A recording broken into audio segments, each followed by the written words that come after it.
Hey everyone, welcome to another segment of the Black Girl Encourage Her. I am your host, Sheniqua Inspires, and we are here to bring encouragement to everybody just from a Black girl's perspective. And today I have a beautiful Black girl with me.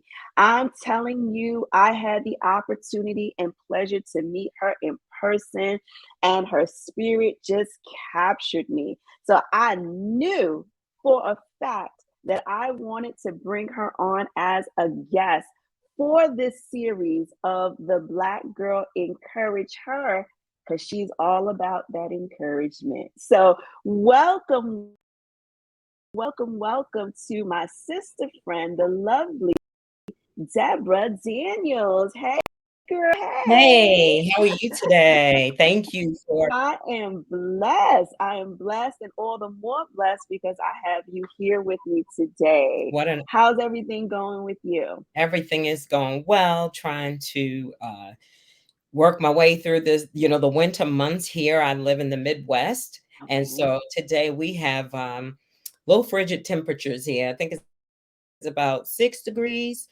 Feels like -4, but staying warm. Yep. Ooh, wow. I thought it got cold here in New York, but baby, we wouldn't know what to do with that type of weather. My. Well, I'm so thankful that you took time out of your day to just spend a little time with me and to with my audience to be able to share some words of encouragement. Before we get started, Deborah, tell the people who you are and what it is that you do in this world. Oh, wow. Thank you so much for that. We don't often get to do that. So it Mhm. is my pleasure today. I am a wife. I am a mother. I am a grandmother. I am a mother-in-law. And those are the roles that I take so much pride in. I'm even a Mhm. dog owner. Like that's important, y'all. We need to talk about the fur babies too. I am the daughter of the Most High King. Okay, can't leave that out. I didn't say it first, but trust Mhm. me, it is very important to be able to express that role as well. Yes. I professionally, I should say, I am a certified grief counselor. Very passionate and humble with the work that I do, and I am ordained as clergy.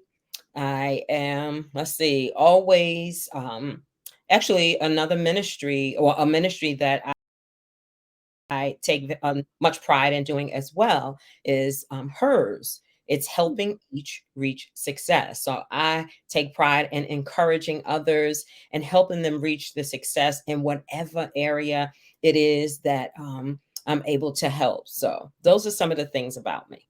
I love that. I love that. Girl, you sound like me. You wearing multiple hats, and you do it so well. Thank you. I am I am so happy to have you here. You really would not be able to know it. Like you'll never really know it. But I'm just grateful that God has connected us, and He connected us in the right Yes. time, in the right season.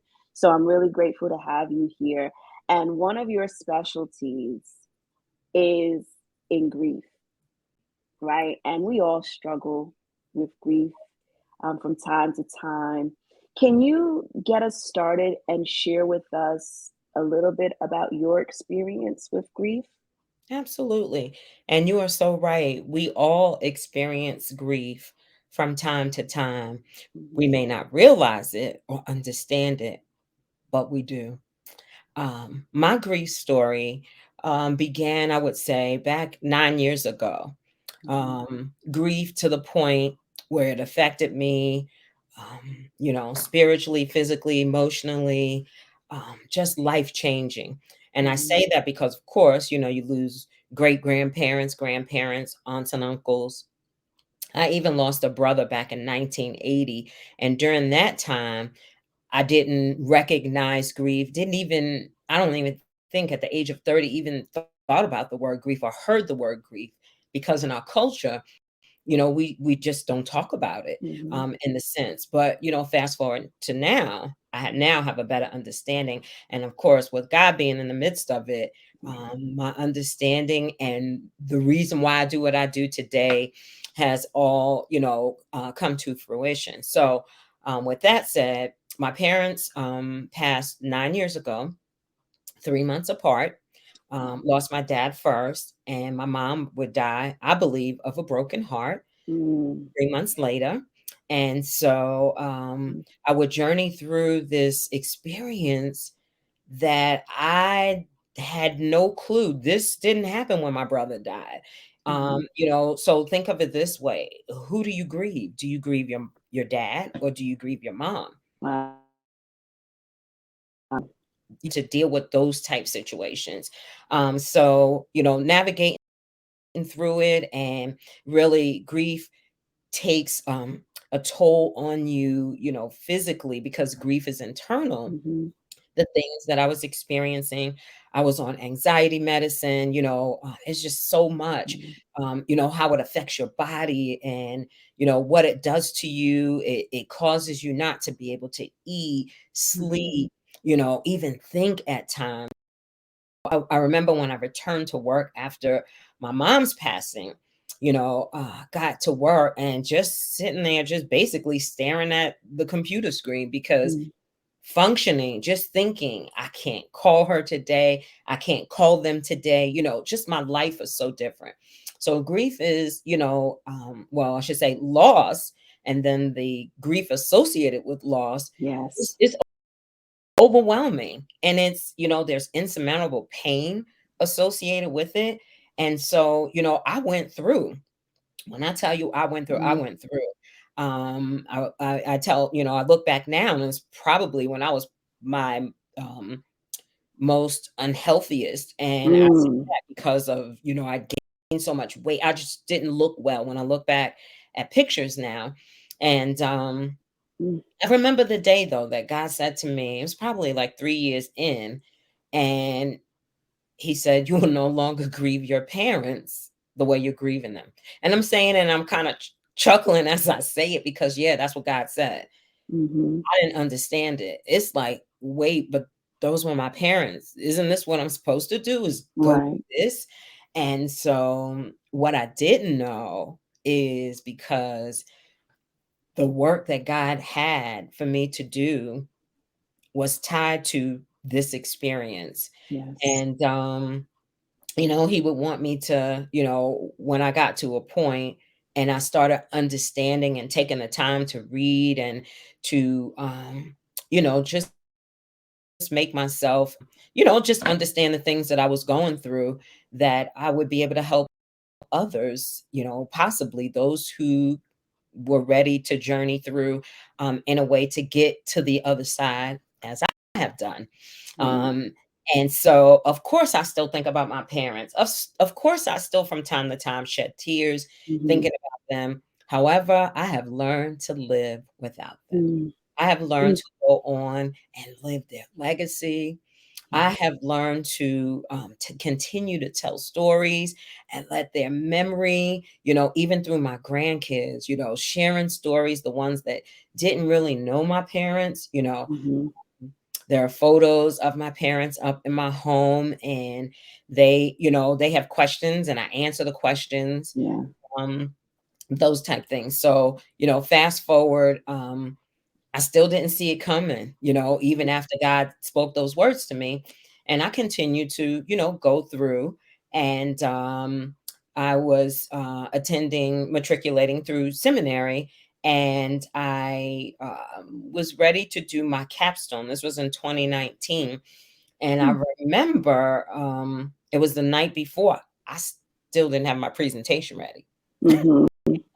So the question is, what work does God have for you, post seminary?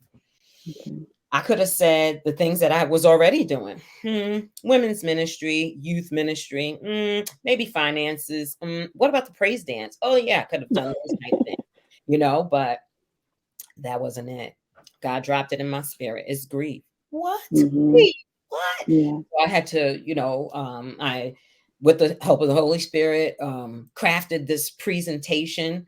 And so the next morning I would have to present, and I had that day later that day. So I really needed to get this done, this assignment done, and get out of the school and get to, down up north, I should say. Um, Mhm. and be ready for the afternoon's activities. So I would have to present first that day, and I got an A. My Amen. was and she was not one giving away grades, okay? Mhm. Saw what You God earned saw it. in me, and it all made sense. Yeah. And if I can say so today, as I look back at that presentation, pretty much everything that God gave me has already come to fruition. Amen. Amen. Mhm. Deborah, I want to pause there because there was so much. Oh my God. Like, I see, I told you all that I was grateful that she was here. She'll never be able to understand how grateful I am to have her here.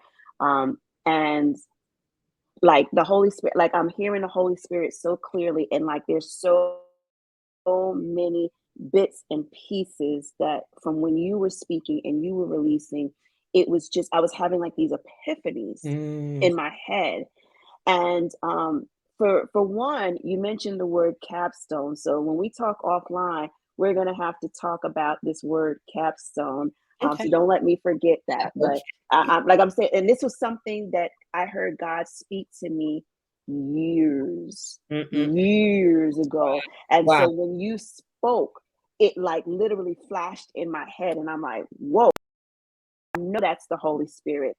Another thing that I was hearing you say is that the grief was consuming you, and it was consuming you to a point where you felt like you were probably your most unhealthiest due to the grief being all consuming. Mhm. And it flashed me back to my moment, my season of grief, and that feeling, like it literally took me back to those feelings, how I felt physically Yes. during that season when I was in the midst of all of the trauma and the drama that was surrounding me. And I literally got a flash of those feelings. And then I compared it to how I feel right at this moment. Now, mind you, I'm doing all of this kind of like in my head, Mhm. bouncing back and forth with the Holy Spirit. I'm like, whoa, while you're talking. So I'm like, this is huge. And I literally compared how I felt, like I was transported to that time where I was also at my unhealthiest, Mhm. and how I feel now, and I can note the difference. Right. So there is a major difference when grief is consuming you. It almost like sits on you like a weight or a pillow, Yes. and Yeah. it suffocates you. And Mhm. because we think that that's what grief is all about, Right. we allow it to suffocate us. We allow it to take away the breath and the life that we are still blessed to have. So I felt that, and I was able to look at, wow, I certainly have grown from that. And then another thing, I'm telling you guys, like I'm literally being transported back to different moments in time. And when you were talking, I was thinking about my grief with starting back, like you started back from like the beginning where you even lost your brother back in the 80s. My mind started going all the way back. And I remember with my grandmother. My grandmother passed away. My grandmother passed away a few days before my 10th birthday. Mhm. And I remember wanting to go up. So in the funeral, everybody's going up to view the body. I was en route to go up to view the body, and someone rerouted me back to my seat, and they would not let me go up to the body. Oh boy. So Oh. from a child, you, I hope you guys are catching this. From a child, I was given a negative image of what grief was and how to handle grief. Like they literally would not let me go up there. And I, being a kid, I wasn't going to be like, and I wasn't one of those little disobedient kids. So if they tell me to go sit down, and I'm going to sit down. And to this day, I'm well past the age of 9. I'm far from, far, far, Just a far little. from the age of 9. And I still remember that because that was honestly probably one of my very first real touches with grief. Yes, I had seen other people pass away and everything, but my first real touch Mhm, was with my grandmother, my maternal grandmother. And I got that experience, that image about grief from there. And I believe that it shaped what I thought grief was mhm. until now I start to have a clearer understanding of it in my adult life. So all of that you were saying, I'm telling you, it was like brick by brick by brick just coming at me. So I said I had to release that. I had to release that because I wanted to let you know, for one, that your words are so encouraging and so inspiring. And I hope that everybody who's tuning in is getting the very same revelation that I'm sitting here being flooded with. So I thank you for sharing that. So you were talking about your experience with grief. What I really want to sit with is talking about the grieving process because Okay. some people think it's cookie cutter. Mm-mm. Some Not people at think all. it's supposed to stop Mm. No. after a certain amount of time. Right. Help us, talk to us a little bit about this process that we go through. Okay. So what I would like to say is we have to understand that the grief is a response to a loss. So Mhm, think about it. Anything you lose, okay, it doesn't, today we're talking about it as it relates to the common common grief associated with loss of a loved one. But mhm. people lose many things, as you talked Yes. about. We lose homes, marriages, we Yep. lose jobs, dreams, Mhm. we lose Mm, relationships, we lose things that are intangible, trust, we lose control, and we go through something, mhm, okay? And so just like we go through, emotional and physical changes or, during those times, definitely imagine if you've lost something you've treasured or someone you've treasured and mhm, someone you love, not loved, but someone you mhm. love, imagine the effect it's going to have. And so another thing that people have to realize, it depends on your relationship. Because Yes. like you said, your grandmother, but say for instance, so my first brother who died back in, I don't know if I said 80, but it's actually 1990 because it's a year before my younger daughter was born. Okay. In 1990, when he died, and I was 30 years old, um, we didn't talk about it. Again, our culture, Mm, no words. I don't remember anybody asking me how I was doing months later. I don't even think mhm, I asked my own mother or father mm. how they were doing. I Wow. didn't know, Just gone. Wow. you just Mhm, die, you go what and I didn't live in the same state as them. I did talk to them daily, but my brother even left young kids and not even asking, asking about the kids. The stuff that I know now, and you hit it on the head when you talk mhm, about the kids, and I'm gonna get back to what the question you actually asked. mhm. I'll get back to the answer, but kids grieve too, y'all. Let me say it Yes. again. Kids grieve too. You cannot Yes. shun kids because they are gonna have losses. And when Mhm, kids are grieving, think about this. Kids will, they will react to grief based on, the culture in their home or what they've been taught, or maybe what movies or television tells them. So it's best to, you know, just grab them and tell them, what's happening. mhm, I have someone now who recently lost a son, and they said they figured, they feel they have to have a straight face for the mhm, children because when she cries, they cry, mhm, for either because of the sibling or because they see the mom crying. And the only thing I could tell her was, it's okay. It's mhm, okay for you to cry. And it's okay to tell them it's okay for us to be sad right now, mhm. and one day we'll get over it. So it is a process, okay? We know kids grieve. That's the takeaway, okay? Kids Yeah. grieve. Stop protecting these babies. They will, Mhm. as Sheniqua said, when you get older, then you have losses. How are you going to deal with it? Yep. Because you can deal with that loss that happened when you were younger. And Mhm. especially, say, if it's a parent, you know, it just causes problems. It can cause problems later on. Mm. So going through the process, you have the bereavement that has happened. That's the change that has taken place. You heard that so and so died. Bereavement takes place. Mhm. Okay, now you're mourning. Okay, and then from mourning you go to the stage of grief. Grief again is associated with the change that has occurred. It's a response. It's internal. It's what your body does. You will feel there are some stages you may even go through that have been adapted by what is her name? Elizabeth Kubler-Ross is her name. Mhm. She Mhm. founded the stages of grief. Some people say that they're not stages. Dabbed up. Trust me, they're stages. I went through them. Okay, Yeah. there's denial is typically the first one, Mhm. because typically when you hear that someone dies, what's the first thing you say?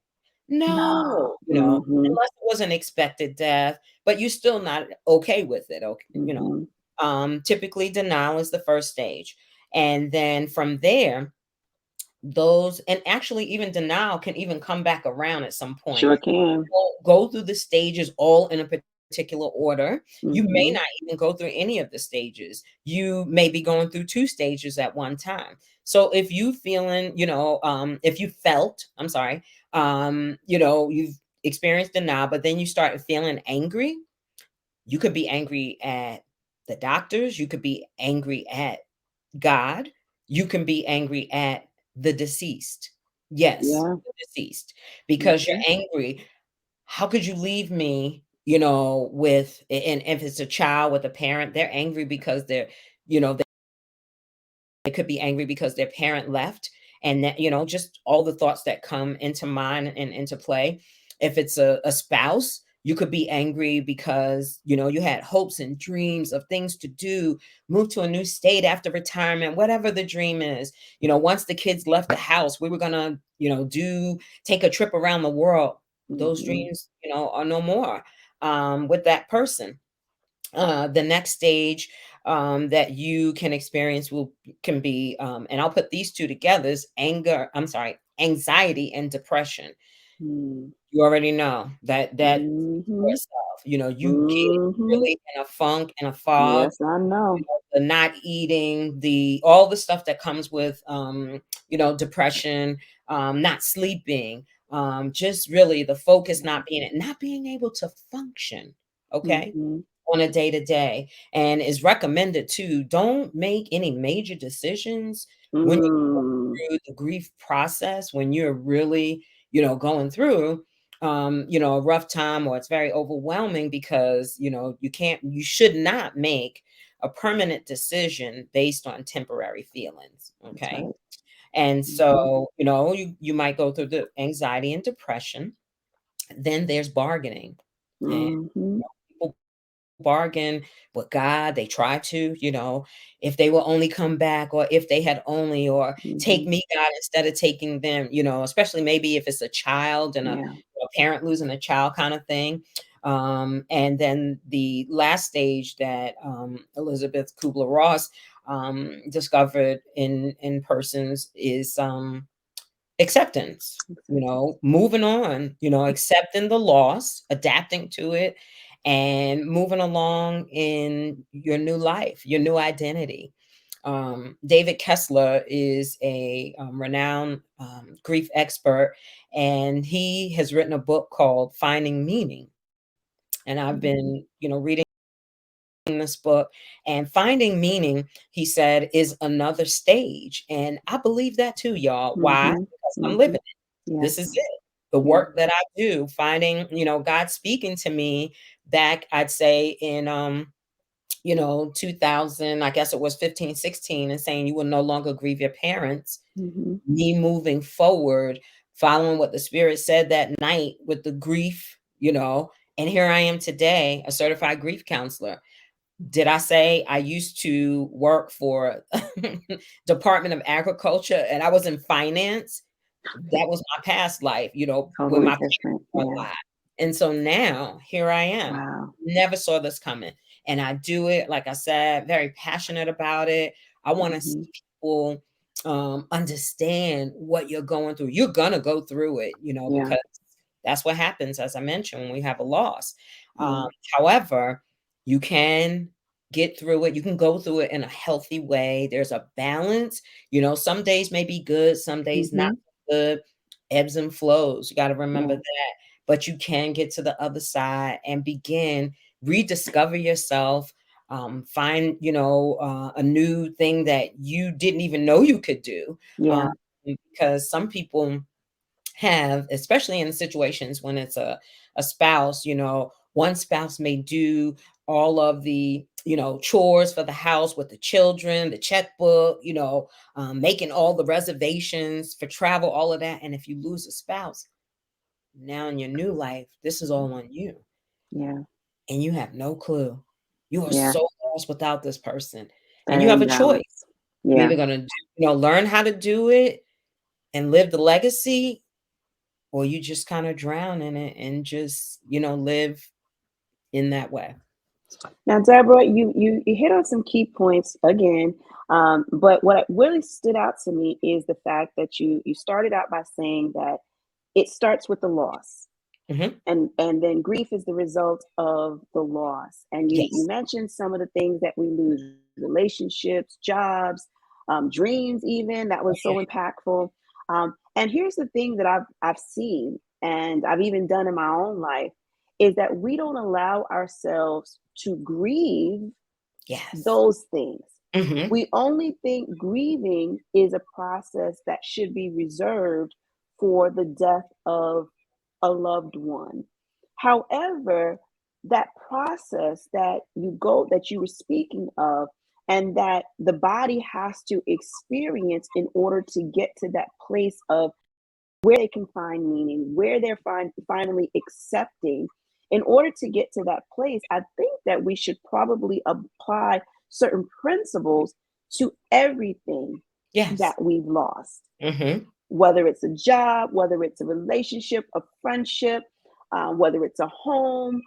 We have to search ourselves and allow ourselves that time to to properly heal, because then what happens, it'll be like me as a little girl, someone diverting you and saying, no, don't grieve like that, grieve like over here.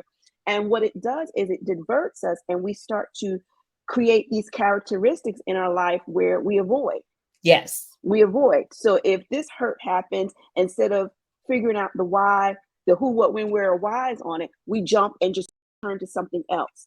And then Hmm. we dive into the next thing. And if something happens there, we shift again. And it's like, wait a second, you didn't officially grieve. You didn't No. allow yourself that time to heal from it. So I'm going to ask this question, and to me, it's a silly question. The reason I think it's a silly question, I'll save. But this is a question that many people ask, or this is a something that people do when someone says that they're grieving. Hmm. And I'll think back to a time when recently in 2018, when my grieving process resurfaced, and now I'm grieving the loss of my niece, Shaquasia. And I remember having to go back to work in 3 days. Mm. Wow. That's all I got was 1, 2, 3 days. And I'm like, are you kidding me? You want me to go back? Like, why didn't the world stop Right. so that I can breathe and get myself together? But the world kept revolving and job expected me back in 3 days. So the silly question that I want to ask is, how long does it take to grieve? Right. Is it 3 days? That's That's the what I 50 want to mil know. yeah, that's the $50 million question. Yeah. Okay, so listen to this. Everyone grieves differently. Mhm, Your grief is unique to you, mhm, okay? And so that means it's no specific formula. There's no right way or wrong way. However, I would, just from my own personal experiences, now that I know what I know, encourage people to try to go through it in a healthy way. Movement Mhm. is good, talking about it is good, those type things. And so, how long does it take? It takes as long as it takes, because Mhm. no two people grieve the same. You Yeah. can even be in the same family. Say, Yes. for instance, again, if so there's a mom or a dad who died. Um, one child may grieve differently than the other child. One Mhm. child may just keep going back to their normal life, and Mhm. it's like, well, and people look for that. Well, Mhm. they're not crying. They're not, acting in the way that we think that people should act. And it could be prolonged grief. They may be, suppressing um, Mhm. their feelings and emotions, that type thing. Doesn't mean that they, are not grieving. That's just the way they're going through it. Everybody has a different way of going through it. And so, and it can last. You have people 20, 30 years. Yeah. It's like it happened yesterday. Yeah. Let the anniversary of the death come up. Mhm. Let the person's birthday come up. Yep. Let even their Holidays. birthday, holiday, those Mhm. triggers come up. And it's just like they died yesterday. Yeah. And the thing with that too is you start feeling it like days before or weeks before. So I was talking to a cousin recently, and she said, you know, I just realized my dad's birthday is this month. She was like, I was feeling a little off, and I Mhm. couldn't figure out what it was. And I was like, that's right, it's Yep. January. It's dad's birthday. You'll start feeling, you just don't know what it is. So then you have the opportunity to prepare. How are you going Mhm. to handle this? Some people choose to, go through it and they isolate, or they, go let the grief just kind of wreak havoc on them again. They just go through. There are other things that you can do. You can celebrate, memorialize them. I remember the first year, although it was painful, that first February. I'm trying to think, was it the February, or it might have been the first Mother's Day? I planted Mm. a tree in honor of my mom. Yes, I Yes. did, in my backyard. Some people, you see them releasing balloons. Mhm. There's just so many things you can do. One Mother's Day, I remember wearing my mom's African attire, and I felt so magical in it that day. Wow. Wearing my dad's the last T-shirt that I gave him one Father's Day, and it Nice. said "Dad," and it was written like as if they were ties, like neckties, and it Okay. said that. I was rocking his T-shirt, Come on now. his straight. Making a Yes, new fashion statement. right. That's what I did. And you do, so try to do things that Yeah. make you, feel good, and remember them, bring, keep their alive, is or the Mhm. memories, of them alive. But again, yeah, grief, there is no set time Yes. at all. 3 days. Oh man, I can't even imagine Yeah. what that was like for you. I mean, how did you even function? You know, I really didn't function. I right. was You were just shell. there. Yeah, I was you a shell. I was just there. And because I was a shell and I was just pushing through, and of course I have kids, so I had to get back into the normal routine. I was mad. I was right. mad that I had There's to that be back anger. in the Yeah, normal routine. Like, why can I not just lay in my bed and chill? Right? right. Why do I have to get back to normal? But because society said I had to get back to normal, it was just my niece. Like, you get 3 days when your coworker died. You don't give me 3 days when my niece died. Like, I don't know The how they had to. relationship, Yes, the relationship, they yeah, have to take that into they consideration. do. They and it's the relationship based off of how I define it, Right. because not everybody has that similar That's relationship, so and I true. feel like they put me in this category to be like, no, she's not really that important. You get 3 days and come on back and do what you are paid to do. Mhm. So I remember driving to work one day, and I usually take one route. So the where my niece got shot at was in the vicinity of where my oldest son went to school. So Mhm. I was always very conscious And I literally had to drive past the hospital that she was in every single day. Wow. And people don't realize, even though I'm just pressing through, that was and I just felt it. It was an emotional trauma that I was getting. It's like when you have a wound and someone Mhm. keeps poking the wound Yeah. every single day. Mhm. So I had to pass by there, but I was very conscious to not go where the incident happened. So I would always take one route to get me from my oldest son's school to work. Mhm. And then one day there was traffic. Mm. And now I'm just trying to get to work on time. So the GPS is like, turn here, turn there. I'm not really paying attention to where I'm driving. I'm just turning wherever the GPS is telling me to try to get around this traffic. And I up right, my God, right in front of the place where she was shot. Wow. And when I opened my eyes, like, and I realized where I was, I started shaking Mhm. and the tears were running down my eyes. And Mhm. I'm like, oh my God, the car is still moving. Like, how do I get this thing to stop? And all I had, it was the strength of God, was just to pull over Mm. and put Mhm. the car in park. Right. And I called one of my good sister friends up, and I am bawling. And she's like, where are you? She's not even asking what happened. She's like, where are Yeah. you? Where are you? Because she was literally ready to leave where she was to try to get to me, because she didn't understand what was wrong, because I'm just crying and I'm not making sense. And then Mm. she was like, Sheniqua, please, you gotta slow down. Like, you gotta tell me what is going on. And I shared with her that I was literally right in front of the place. Mhm. Yeah. And Triggers. it was a very, very bad trigger. And again, this was after 3 days.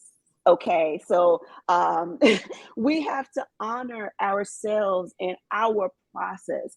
And here we are about to enter into our fifth year, Wow. my fifth year without my niece, and I'm still in my grieving process. Am Absolutely. I still hitting stages and doing the work of God and taking care of the family? I am. And the difference is that I'm no longer consumed by it, Right. but I am working, living, loving through it.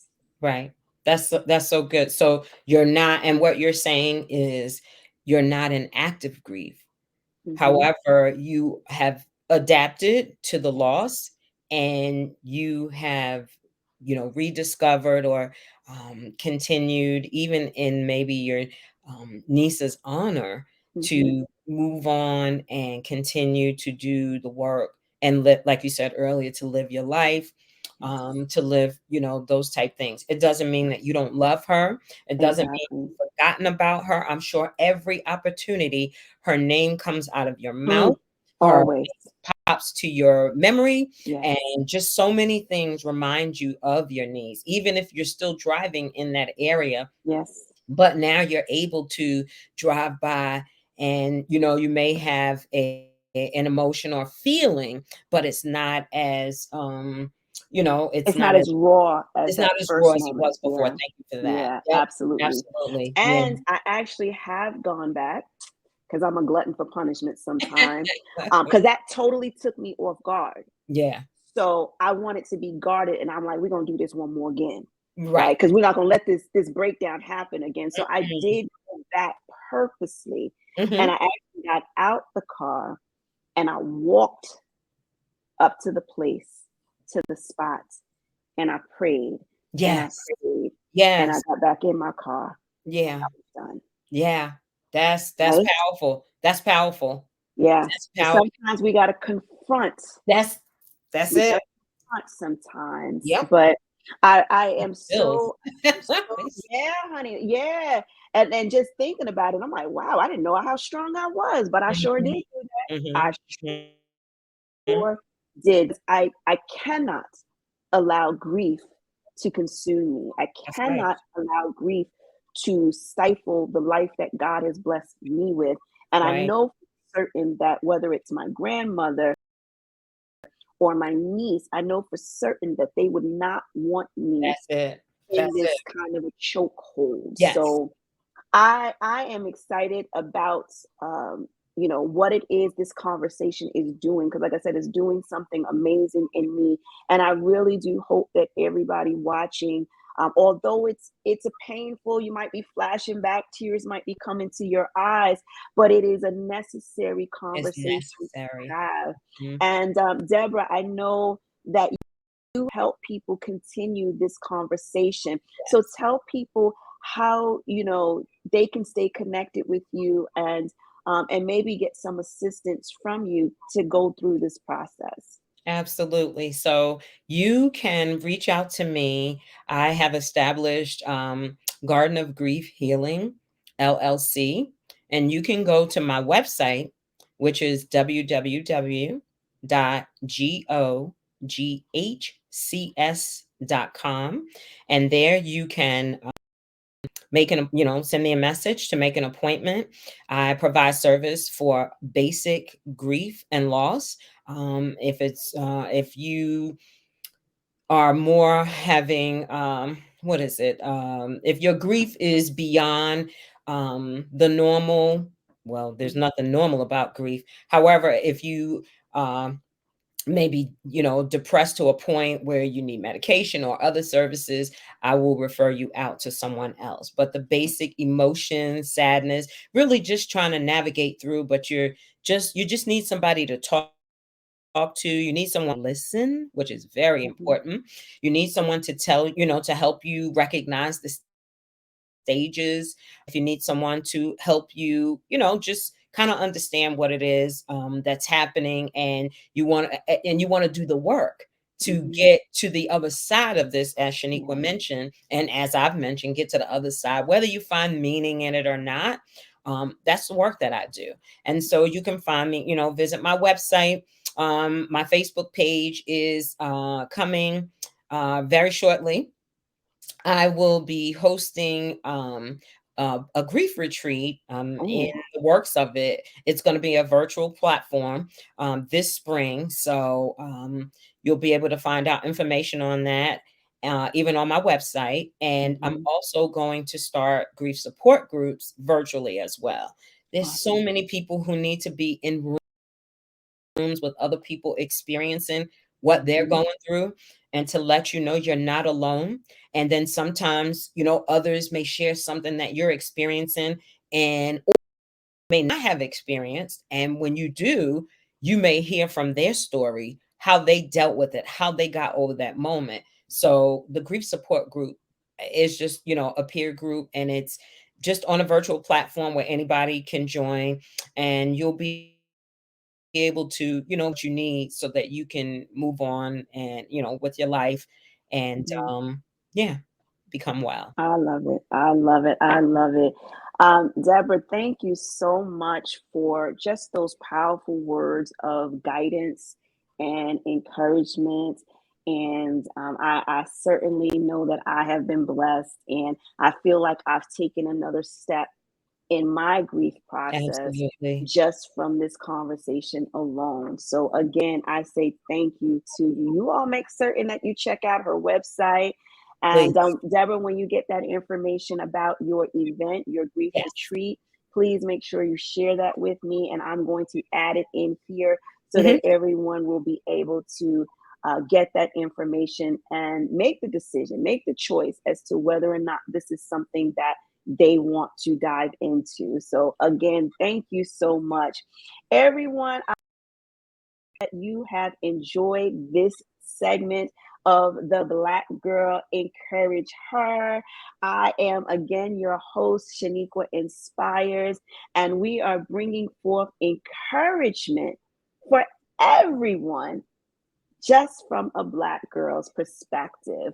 So, again, I hope that you all have been blessed by this, and I look forward to sharing more with my amazing guests for the next segment of the Black Girl Encourage Her. Until next time, you all be blessed. Take care.